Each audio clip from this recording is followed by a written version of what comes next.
Welcome to Talking Plant Protein. I'm Nicole Astor and have something truly special for you today. Next Gen Foods is a friend of the show, and as they prepared to launch TiNDLE in the States, they invited TPP along for the ride. We joined co-founder Andre Menezes for an exclusive tasting.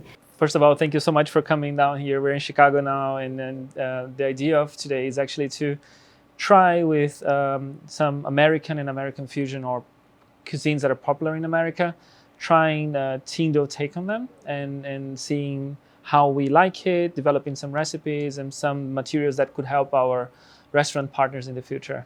Chef Nicole Vanwort with Charlie Baggs Culinary Innovation created 12 dishes showcasing the versatility of chicken alternative TiNDLE. This is the first look at what will soon be available to restaurants throughout the U.S. We're talking satay, kebabs, fajitas, and my favorite dish of the tasting, ramen. It was delicious.